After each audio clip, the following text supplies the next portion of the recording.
Todo mundo já viu um cervo na beira da estrada, no fundo do quintal, numa foto do celular que um parente mandou em um grupo da família. Um animal comum, um animal que ninguém teme. Mas se o cervo que você está vendo não for um cervo, não estou falando de um monstro de filme. Estou falando de algo que parece um cervo em quase tudo, que se move como um cervo, tem cheiro de cervo, que está onde os cervos costumam estar, mas que olha para você da forma que nenhum cervo olharia, que se aproxima devagar, sem medo, como se soubesse algo que você não sabe. Hoje vou te mostrar que esse medo tem nome, tem relatos reais, tem uma explicação científica e que honestamente é mais assustadora do que qualquer história de fantasma que você já ouviu. E no final desse vídeo, você nunca mais vai olhar para um cervo da mesma forma. As histórias vieram de pessoas comuns, caçadores, moradores do interior, pessoas que não teriam motivos para mentir. A ciência que explica esses encontros está em documentos oficiais, estudos de universidade, autópsias de animais. Vamos entender 3 coisas ao longo desse vídeo. Primeiro, o que exatamente é o no deer? Por que esse termo nasceu na internet? Segundo, por que o nosso cérebro reage com terror a algo que é tecnicamente só um animal? O que a ciência encontrou dentro desses animais?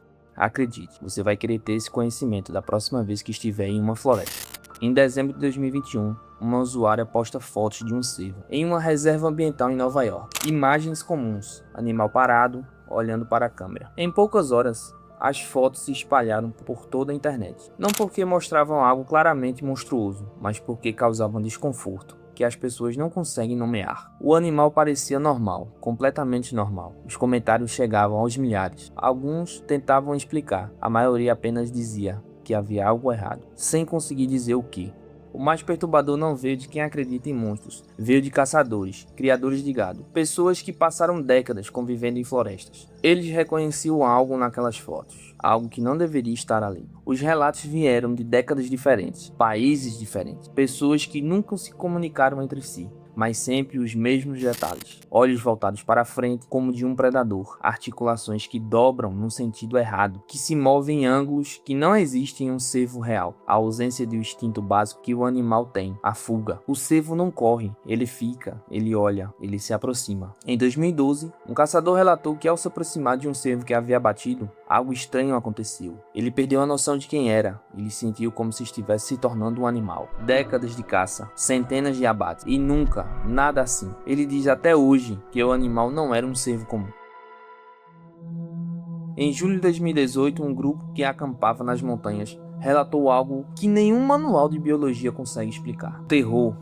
Essa foi a palavra escolhida. Não o medo vazio de um animal em fuga. Tipo de medo que existe em quem consegue pensar no que vem a seguir. Existe uma razão concreta para esses encontros causarem tanto impacto. Ela está no seu cérebro. Há décadas, um estudioso japonês chamado Masashiro Mori descreveu um fenômeno interessante. Quando algo se aproxima da aparência de um ser humano, nossa afinidade por ele cresce. Um robô claramente mecânico pode ser simpático. Um robô humanizado pode ser encantador. Mas existe um ponto crítico. Quando algo está quase certo, mas não completamente, quando está muito próximo do familiar, mas há algo ligeiramente fora do lugar, nossa reação diminui. Ela desmorona. No lugar da afinidade vem a repulsa, o pavor, a certeza que algo está fundamentalmente errado, mas você não sabe o que.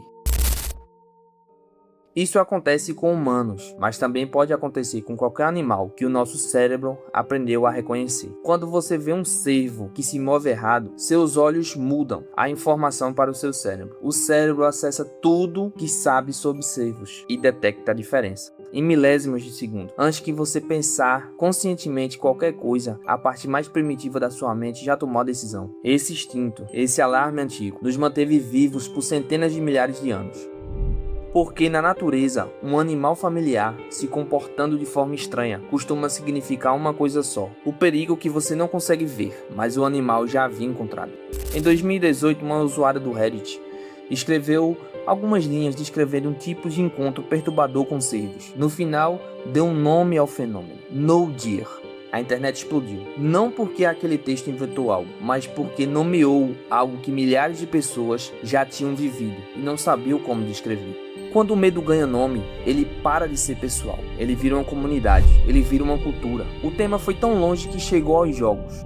Existe um jogo chamado Oh Deer, um jogo multiplayer, onde alguns jogadores se disfarçam de cervo entre os cervos reais, e o caçador precisa descobrir quem é quem antes de enlouquecer, literalmente. O jogo tem uma barra de sanidade, ela zera e os cervos se transformam. Isso diz muito. Quando o medo chega aos jogos, ele não é mais só uma lenda da internet, ele virou parte de nossa geração. A pergunta que fica é: de onde veio esse medo? Por que tantas pessoas de tantas culturas diferentes têm esse tipo de encontro com cervos? A resposta está na ciência, e é muito pior do que qualquer monstro. Existe uma doença real, documentada. Ela atinge cervos em toda a América do Norte, a síndrome do cervo zumbi. O nome técnico é doença debilitante crônica. O mecanismo de destruição é simples, é brutal. Proteínas dentro do cérebro do animal começam a se dobrar de forma errada, e ao se dobrar, elas contagiam as proteínas vizinhas, uma por uma, como um dominó. O resultado é que o cérebro do cervo começa a desenvolver buracos. O órgão mais importante do animal vai se tornando literalmente uma esponja cheia de furos. E o animal continua vivo, continua se movendo e continua olhando para você.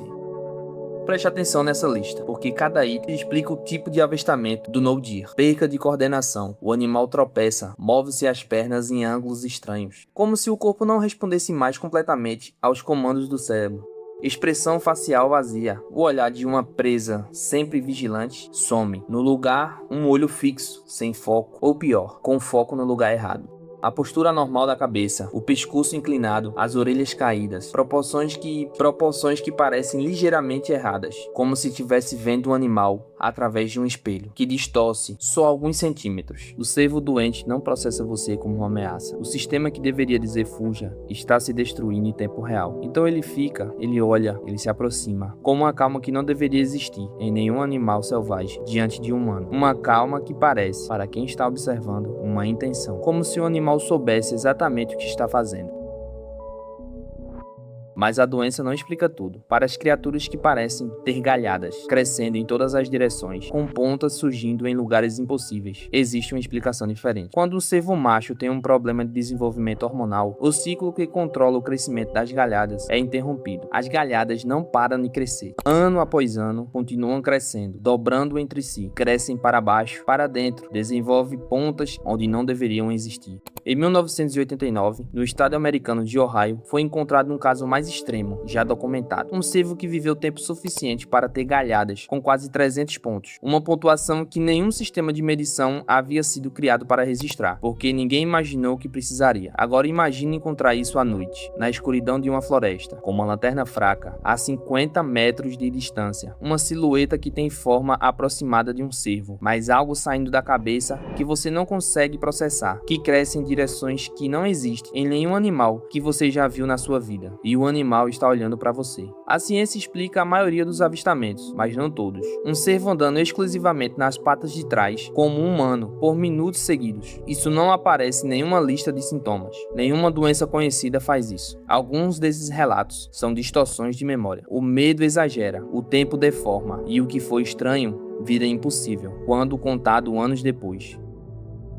Aqui está o que mais me assombra, mais que qualquer relato individual. Esta doença está se espalhando. Segundo dados oficiais do governo americano, ela avança para novos estados a cada ano. Os pesquisadores ainda não sabem como detê-la. Crescemos aprendendo que o mundo natural tem regras, que os predadores se aproximam, que as presas fogem, que um cervo herbívoro não tem por que ser ameaçador. Mas a pergunta final é: o No Deer existe ou não? A resposta honesta é sim e não. Não existe um monstro com olhos vermelhos esperando por você na floresta. Não existe uma criatura sobrenatural se disfarçando de cervo. Existem cervos com o cérebro destruído por uma doença sem cura que se aproxima de humano porque perdem o medo. Existem animais com deformidades que parecem saídas de um pesadelo. Existem comportamentos que violam tudo o que sabemos sobre a espécie. Em nosso cérebro, esse sistema de alarme antiguíssimo não distingue entre o impossível de verdade e apenas errado o suficiente para ser fatal. Quando o instinto grita, aquilo não é um cervo, talvez aquele cervo específico já não seja mais o animal que você aprendeu a não temer. A natureza é mais estranha, mais perturbadora do que geralmente estamos dispostos a admitir. Às vezes, o que está do lado de fora da fogueira não tem pressa nenhuma.